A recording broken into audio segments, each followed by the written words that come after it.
Well, greetings. I'm David Kong, the founder and principal of DI Advisors. We are an Arizona nonprofit organization dedicated to self-empowerment. For today's show, we are very fortunate to have Mitch Shah, the founder and CEO of Noble Investment Group. It's a very big hotel investment and management company. And recently, Mitt was just named as one of Laneta's most admired CEOs. So congratulations, Mitt, and welcome to the show. David, thank you. It's so nice to see your face, and it's a pleasure being with you. Well, thanks very much for taking the time to join us. We all know how busy you are. Now, Mitt, I know your company has been very successful in the last almost 30 years now, right? 29, 30 years that you founded the company. You've taken it to spectacular success. So would you mind to share with us your journey and some of the key success factors that contributed to that spectacular success?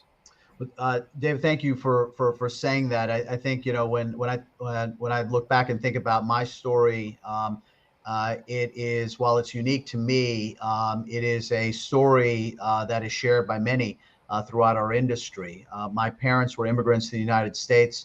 My father arrived here in 1964 under the Kennedy immigration bill. My grandparents were farmers in a small rural town in Gujarat state of India, and so they did everything they could to get my father on a plane and allow him to go and live his dream here. And that culminated with my father becoming a PhD.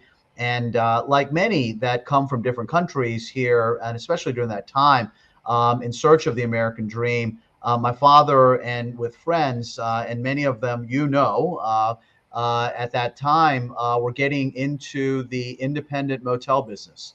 And it became an industry where, you saw more and more of those early generation Indians that had immigrated to the United States, finding themselves into that business as select service hotels were first starting. You know this so well. I mean, that was really a watershed time in our industry.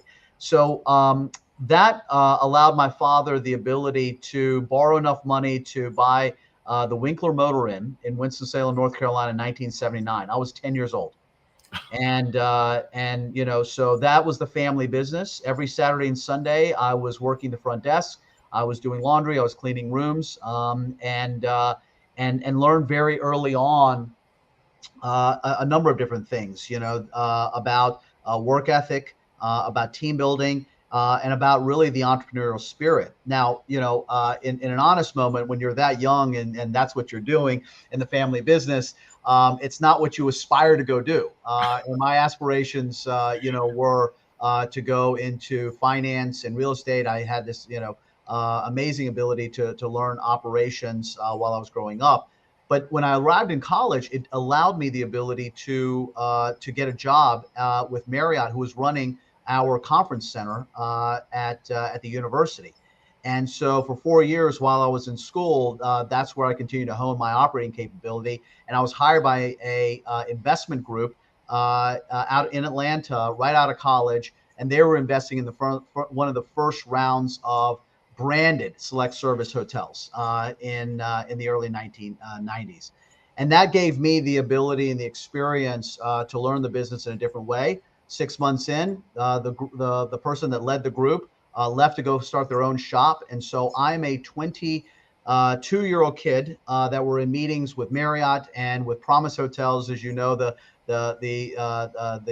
predecessor entity to Hilton, learning about brands, learning about how to build hotels, learning to lead out architectural specifications, how to finance them. And, in that time period, you could build a select service hotel for $40,000 a room. US RevPAR, as you remember, was $40. And it was pretty simple math, right? You build these for $40,000 a room, you run $40 RevPAR, and you generate enough cash flow that within the first year, not only are you making double-digit return on your equity investment, you can refinance your equity out through the permanent market and then go and do it all over again. So it was a beautiful time in the business. And I feel like I had a real unfair advantage. I had my parents. And as I think back on it, they had their parents, and we all wanted our next generation to have dreams and for us to fulfill those dreams. And so what my parents did is they refinanced the Winkler Motor Inn, and they gave me a $200,000 loan so I could build my first Hampton Inn in 1993, and that's how the business started. Right. What an amazing story, and so inspiring in so many different ways. Your parents coming here to build a better future for you and the rest of the family, and then continuing to be dedicated to helping you out, loaning you the money, that entrepreneurial spirit and work ethic that they instilled in you, and you broaden your horizon, getting into different segments of the business and taking risk. And there are just so many success factors there that we can all learn from. Just amazing story. Thanks for sharing that. Thank you, David. Thank you. And as I look back on it, that was 29 years ago, and there's a lot that's happened in those 29 years. And if I think back just on the economic cyclical standpoint, we had a great run, and then in 1998, the Russian financial crisis happened, the ruble collapsed, and the permanent debt market shut down. In 2000, we had the dot-com bust, which took a big bite out of travel. And then we had the tragedy of 9/11. And then we've had the great financial crisis, right? And we were never going to be the same, remember, people were telling us. And then, of course, this health crisis that has impacted the globe, that is something that we've not seen. And I will say that it continues to carry me forward as I think about this business, about how special it is, right? And how strong and durable it has been across all of those time periods. But it does really come back to the fact that people took a chance on me very early and continue to do that today. Yeah. Well, talking about challenges, certainly all the crises that you mentioned were seemingly unsurmountable, and yet you found a way to not only endure it, but actually prevailed from it. So can you tell us, what is your approach to facing challenges when you face a seemingly unsurmountable challenge? How do you usually approach it?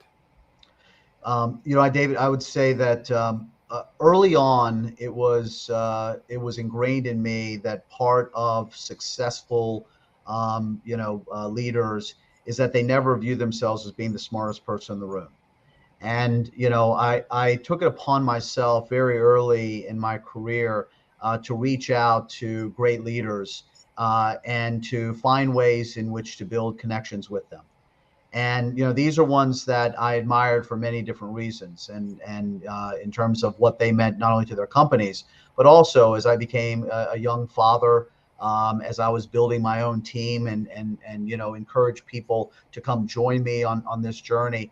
A number of different areas. And I would say through every one of these crises, those group of incredible leaders and stewards were invaluable to me in thinking about where we were, what opportunities could come out of crisis, and what they were thinking and doing at that time. I say this to our team, still even today, that everybody should not only have a peer group, but an aspirational peer group. Ones that they really want to be around. And you and I found ourselves in many of these rooms together across our career. And exactly, those folks that, we keenly paid attention to. And I would say that every step of the way, that those were the ones that really made a difference. And then I'd also say that those that I was able to successfully bring into the organization over these 3 decades had the real capacity to not only think and act. I'm a big believer that talent is more important than experience, and that they came in, and I made them owners of the business. And so this executive team that's now been with me over 20 years are all part of the ownership of the business. And when they all show up, whether it's during crisis or it's a time of great prosperity, they're thinking and acting in the best interest of all of our stakeholders. So going back to each one of these situations, all very different, all the decisions unique in many, many ways. I did lean on this incredible support group that I have both internally and externally.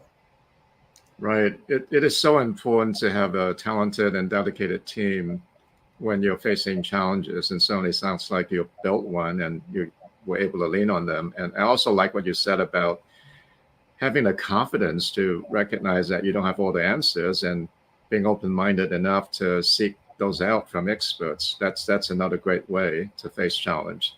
Thanks for sharing that. Let's talk about setbacks and disappointments. Certainly, we've all faced our fair share of that. Tell me, what are some of the lessons that you've learned? Well, I think we tell each other, and it's a analogy that resonates. You're never supposed to get too high. You're never supposed to get too low. And we know this. When you're in our industry, you have to be an optimist, and because it is cyclical and things do happen. I had a friend tell me one time that as I was really getting into the business, to say, this is an industry where it's going to rain. Build an ark.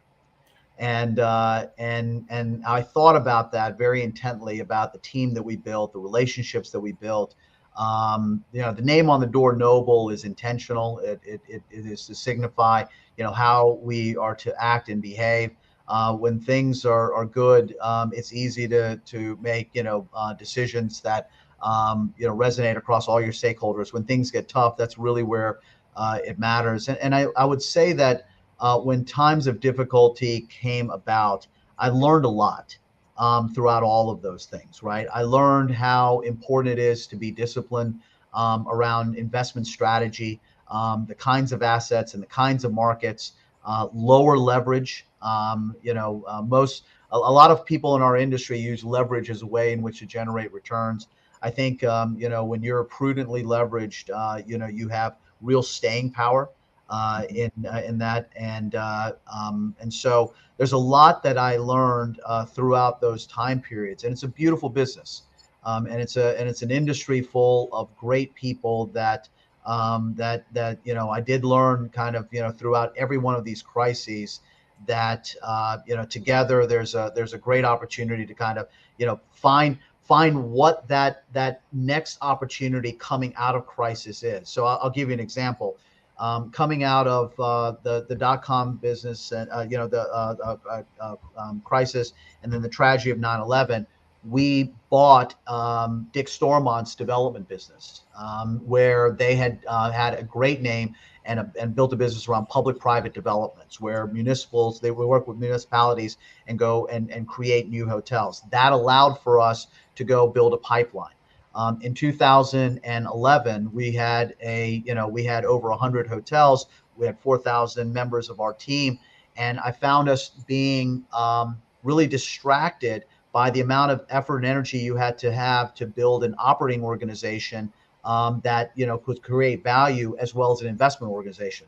So we ended up doing a deal with Interstate Hotels, now Aimbridge, where we sold them our management business.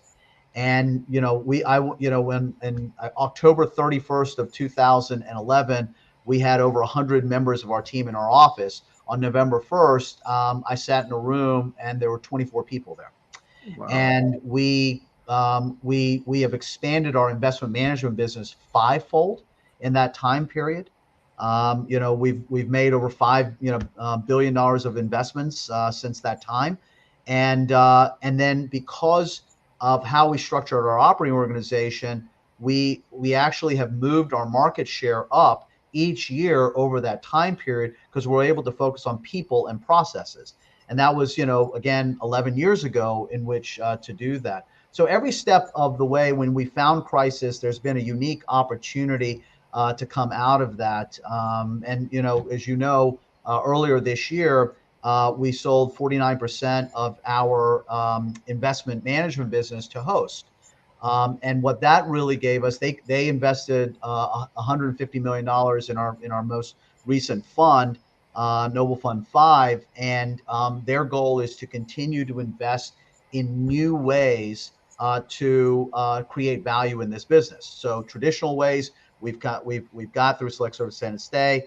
Future ways, whether it be through prop tech or through alternative lodging or a variety of different things, the combination of our efforts, kind of led us to that. And that too came out of crisis, because you're thinking about what's the next, manifestation of the industry, and how can we be at the forefront of change. Wow, such wonderful stories of how you found opportunities as a result of a crisis. Just wonderful to hear you talk about all that, and also like some of the lessons that you shared about having the right perspective, recognizing that the business is cyclical and to expect a downturn, and therefore prepare for the rainy day in advance. All those things are just such wonderful lessons. Thanks so much for sharing that. Thank you, David. Now, you've, in the last 29, 30 years, you've acquired, I think, what, over $5 billion in assets in our industry. And certainly you've also developed some fabulous talent. And you've been known to be a great mentor to many people. Can you share some advice on coaching and mentoring? Sure. I think it continues to be a work in progress for all of us, right? I'll go back to a comment that I made about my parents and their parents, and hopefully all of us, as we think about, the most important thing that we do is to actually be a parent, right? And that is to help others find their dreams and then to achieve their dreams. And I've taken the same approach internally here with our team. And there are those special leaders that want to be a part of something that's bigger than themselves. We can identify them, pretty easily, and you've seen them throughout your career. I've been fortunate to be able to have that kind of team here with us at Noble. And then, one of the things in talking about what are their dreams, their dreams, like the rest of us, are multifaceted. They are professional and financial, and but also who they are as human beings, as parents, as spouses, and the like, and then philanthropically. So we've taken each of those components and we've tried to build an organization that really does have an impact across all of those different areas. And because of the size of our organization, we can build these incredible familial relationships. I can have one-on-ones with our team on a regular basis. There are touch bases, and we can talk about things that are outside the norm of business, and have these very thoughtful discussions around, what is it that they want to accomplish for themselves, professionally, financially, and personally, and how do we help each of members of our team. And this is not just me having conversations, with a group of folks. It's our senior team as they continue to grow and develop. I've been a big investor in external development. And because we have so many people that have been with us for so long, having outside perspectives, being on other companies' boards, seeing how other CEOs work with their teams, how boards work to develop strategy. I've invested in personal coaching and development with with our team as well. We have upped the regularity of our review conversations, where it's multi-pronged in terms of the different folks that that provide feedback. But really at the heart of it, David, I would say we've been very successful at being able to attract very good human beings that deeply care about us as a group, and that there's a very selfless quality about them, that they're driven, they're hard charging, they want to win, they want to be well compensated for winning, but they also want to do well by others, and they want to make a real difference. And so through the different prongs of our business, and how we think about, really what, you're making this next journey or career a big part of, in terms of social responsibility, in terms of, real ability to make an impact on a diverse group of leaders. In 93, when we came up with the business and we named it Noble, it was intentional. And there were not metrics around the things that, all really matter other than financial metrics. But we knew that there was an opportunity to do something that was valuable to all of our stakeholders and bring a group together that could succeed. I'm blown away that we're here 29 years later, about to start our 30th year. My goal was to go build a few Hampton Inns, and now here we are, with an organization that I really believe is built to last. But it's because of the commitment of those that came on at various different times that has continued to enhance the flywheel of our impact on our communities, on our people, and this as well. Our investors in our funds, they are the some of the very most prolific state pension plans, where their beneficiaries are law enforcement, fire, providers, and life safety providers, and school teachers. And then there are also university endowments, where this is, financial means for kids to go to college. The direct beneficiary of the work that we do really, really matters. And I would say that those people that we've been able to attract really get that, right? At the end of the day, when we do well, there's a lot of folks that do well.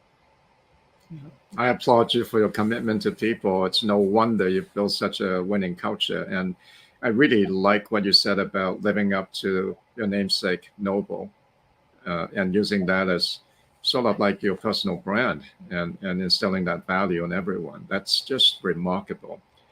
So I'm sure a lot of people listening to this would want to come and work for Noble now because you've been such a great leader.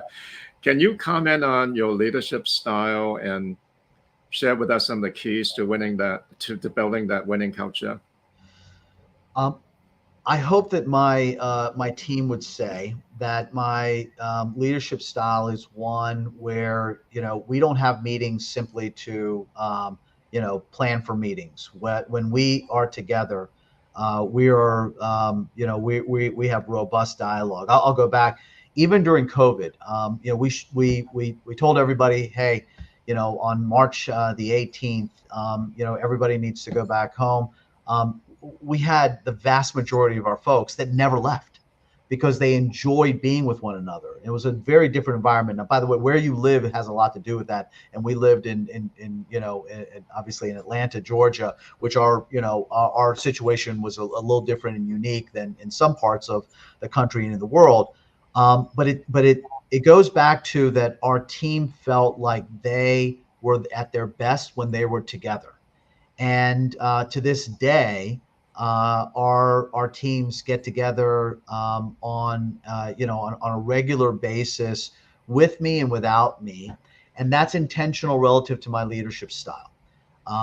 We talk about goal setting. I'm in the details. I love the details, but my team takes that from me, and they really work well together across all disciplines. So we've got asset management, investments, capital markets, development, finance. And I've got a partner and a leader that runs each of those groups. And those leaders, they go and they work together and they come to me and bring solutions. I think every leader of any firm or any entity hopes that when there's a decision to make, members of their team will come in and they'll say, here's the data. Here's the information. Here's how we've thought about it. And here's how we believe we should proceed forward. And allowing you to think through their lens, because there's one built on trust. And that's how decisions get made. I'm very fortunate because of so much time that's been spent together and so much crises that we've been through together as a team. And I remember their conversations, and David, I'm sure this feels like yesterday, where we all do our budgets every year, and we think about, well, what happens if RevPAR is down 5% or maybe 10%? Never before did we ever say, what happens if RevPAR is down 60, 70%? Right. Never before did you actually have to think about questions like, do you keep a hotel open or not? And, I go back to some of those very dynamic, difficult times. And it was that team that came together knowing the answers that we had to find amongst us to bring to me. So they would tell you I'm responsible for keeping the trains going on time, to making sure that we're fundraising and deploying capital. I chair our investment committee. I am involved in every aspect of our business, but I'm very fortunate to be able to empower those leaders to run those business units. But I'll tell you why I'm actually fortunate and why I can say that, because each one of those leaders are owners of the business, so they act like owners, and they treat this company and our strategies like owners. And the second is they're very, very talented, and they've been with me for a long time. And so when you combine all of those together, it's like it's like a great sports team that that you have together. People come from different walks of life, different talent, different skill sets, but they found an incredible way to work together. And my job is to make sure that we continue to build on that, because my next phase of this is that we're now hiring, the 20-year-olds that I brought on 20 plus years ago are now in their mid to late 40s. I've had 3 senior people retire already. It's amazing. Oh, wow. And so now we're bringing on this next group of diverse and talented leaders. And so our really big goal is us as a collective group instilling that into this next generation of noble leaders. That sounds so wonderful. And I really like what you said about hiring the right people, basically empowering them, and also giving them a stake in the game. And you set up this virtuous circle that is going to just propel you forward. And that's the basis of a winning culture. Thanks for sharing that. Yeah, David, Now, I'll make one comment. It's interesting, because if anybody heard just that one soundbite, go hire great people and empower them, right? That sounds like you could open up any business book and that's what somebody would say, right? Because it's totally obvious. I think there is a big layer that, that if I look back, I'm so thankful that, I was encouraged to do that, which is not just find the right people and empower them, because you only can empower them if you trust them, right? And you believe in them and they believe in you. And I believe a real key in that was how we aligned compensation and ownership in this business. And, I say this a lot of times to our next generation of hoteliers, and especially in the Asian American community, that, I always thought that a smaller size of a much bigger pie was a lot more exciting than having a larger part of a smaller pie. And, these journeys in life, you don't go through it alone. You always go through it. To have a real meaning, you go through it with other people. So the key aspect, I think, of all of that were those people that came on because, they could then be an owner of a business that they too could call their own. I really like that, because empowerment is it's fulfilling in so many ways, but giving them a stake in the game and giving them equity is actually engagement. You basically engage them. That's outstanding advice. Thanks very much for sharing that. Now, switching gears, I remember, I think about 18, 20 years ago at the America's Lodging Investment Summit, we were invited to be on a game show, and the 2 of us were labeled the newcomers. It was a challenge. We were challenging the old timers. Yeah, exactly. So how time flies. How time How flies. time flies. So looking back, if you were to give advice to your younger self, like 18 years ago, well, you've already been the CEO for 10 years at that point. What is your advice to your younger self? There's so much, David, and we do this as parents all the time. That we grapple with how much do you have to learn on your own versus the advice that we want to share and the learnings that we want to share, to our children. And so, while I'm tempted to want to kind of write the story and the path and say, hey, do this and don't do that and do this and the like, I think the journey of both success and setbacks has allowed me to think about not just being a better leader here at Noble, but hopefully a better person, because I've developed the ability to listen better, to have empathy. Um, the decision that that was made to sell the management business, I had 9 direct reports in 2011. My children at the time were 13 and 9. I was able to make every event after that. End up after when we sold the management business, I ended up with 2 direct reports. And again, remember, we've increased the investment business 5-fold in that time. I made every event after that. All of these things that took place at various times, I think, has allowed me to see my life and how I would like for it to matter to those that are in it a lot more clearly. And so I think that advice to my younger self would be respect the name on the door that we created as Noble, and what that should mean. Continue to build people around you so that you're never the smartest person in the room, and continue to find ways to help others achieve their dreams, and in turn yours will manifest from that as well. And I feel very fortunate that there's been more success than setbacks, for us, because that's what we tried to endeavor at the beginning, and that's I think what's a testament to where we are today. Now, I would also say I would have made some pretty dramatic decisions in terms of investment strategies. My goal was, and you'll laugh at this, that when we started out, I wanted to build 3 Hampton Inns. If I would have listened to my friend Bruce White, who built 100 Marriott Courtyards, I should have just built 100 Hampton Inns. But the journey has been fulfilling. I don't see this as work. I mean, we spend more time in many ways with those that are around us here professionally than we do, on a personal level.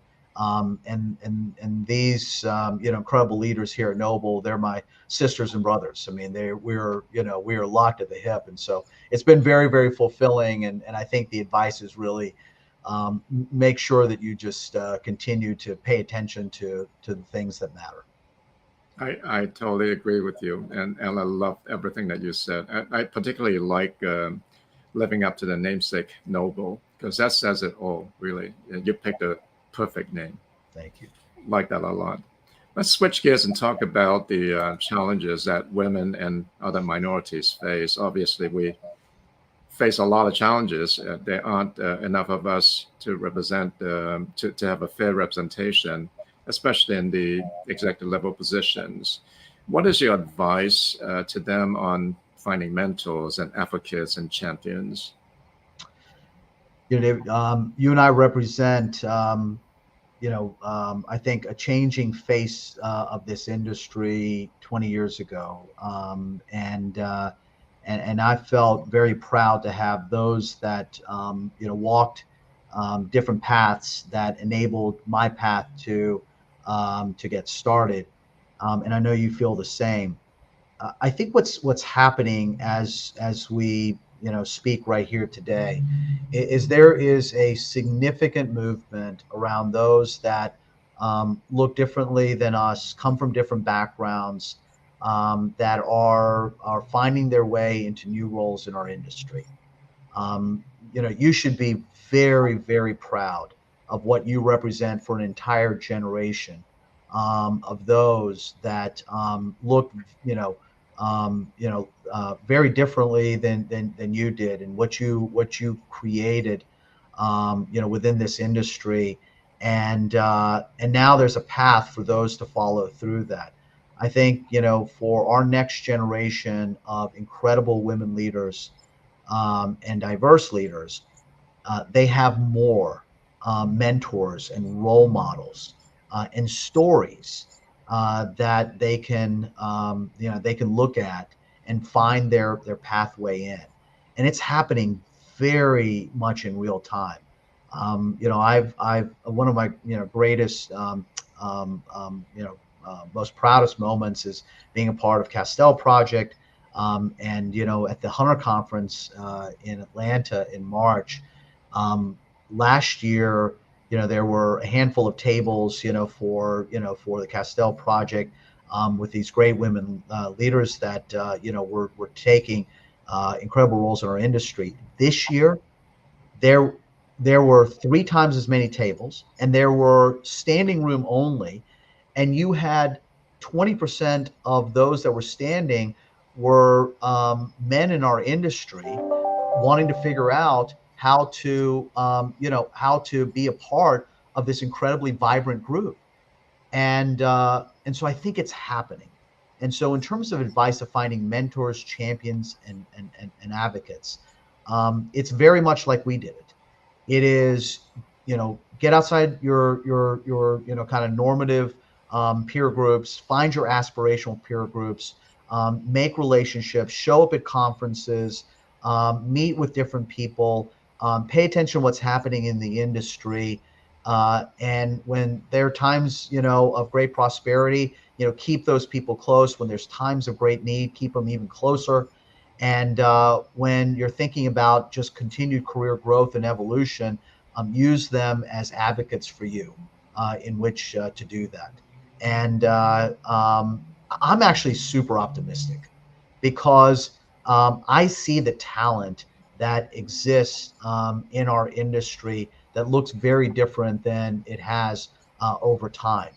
And this is an industry, as I talked about earlier, full of optimists. And if you're an optimist, right, you always believe tomorrow's going to be a better day. And what you do with that is entirely up to you.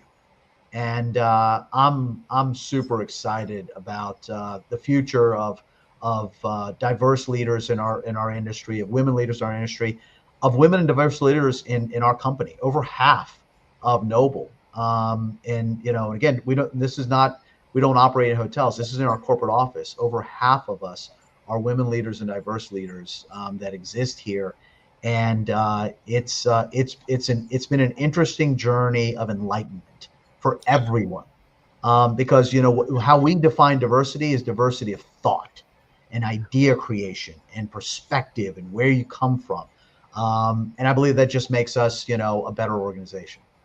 Yeah. Yeah. Well, when you think about diversity and inclusion, it's really about the thought, Right. not just the person. Yep. I like everything that you said, and certainly the industry is making tremendous progress just in the last couple of years. Just look around you; it's changed a lot, which is very exciting to see. Let's talk about sometimes women and minorities may feel like they don't fit. If you were a woman sitting in a room full of men, and you're the only woman there, you're going to feel uncomfortable. So what's your advice on helping people feel more at ease and feeling more confident? I believe it starts with just authenticity. You are who you are. Don't try to be somebody different. And we've all been in rooms where we haven't felt entirely comfortable. I still find myself in rooms where I look very different than those that that are in there. I'll give you an example. I went to Wake Forest University in North Carolina. The time that I went there, I was one of 3 brown kids on campus. was a school that was deeply rooted in the Southern Baptist Church. I'm Hindu.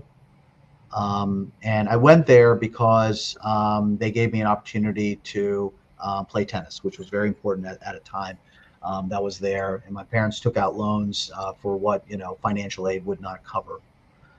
And there was nobody really that I interacted with that came from where I came from, prayed where I prayed, had my background and the like.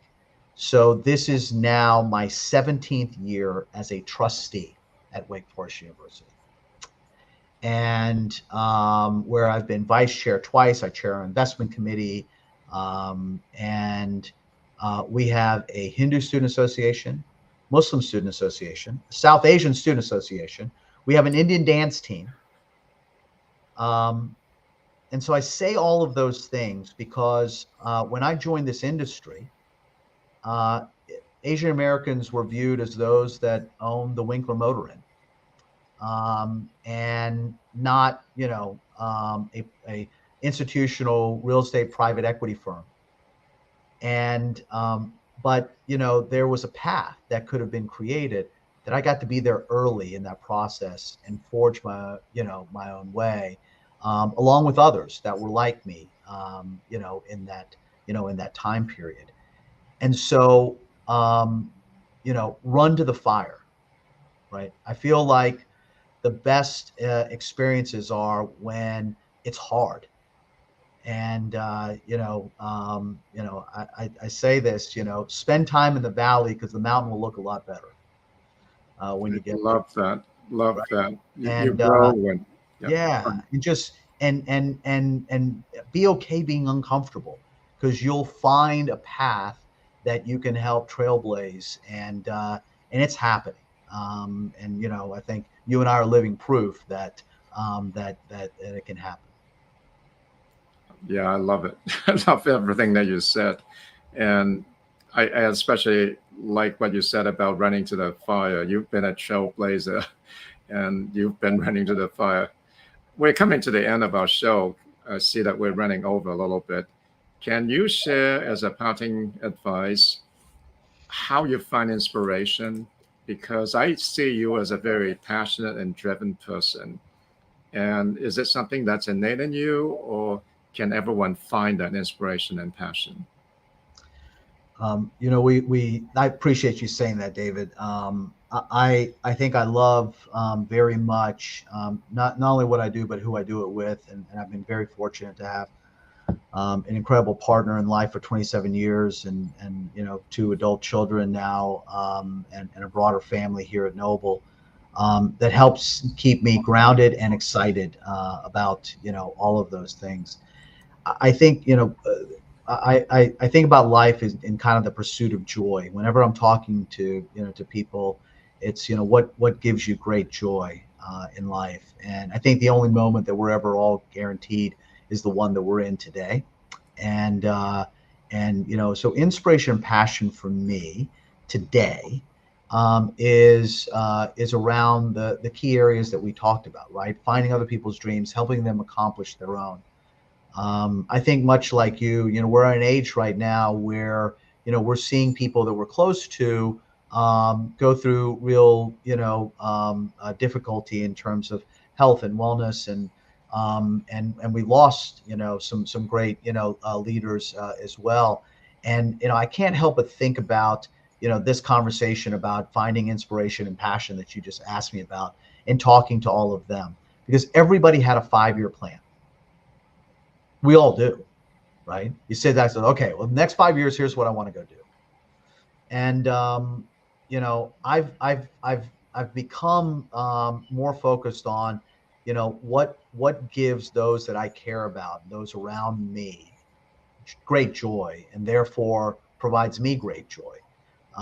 And I'm very focused on that being the case. Now, if you're early in your career and you've got to do a lot of tough things and really get after it to build your career, this might seem a little obtuse, right? Like, okay, I gotta go to work, I have to go do this, etc. But I would say that when you tell people to find their passion, most people are passionate about stuff that they're good at. I found like, just figure out what you're really good at. You'll be passionate about it, right? Whether it's playing the violin or it's, investing in hotels, you'll do that. And then inspiration to me is really around those people who I think are really getting it right.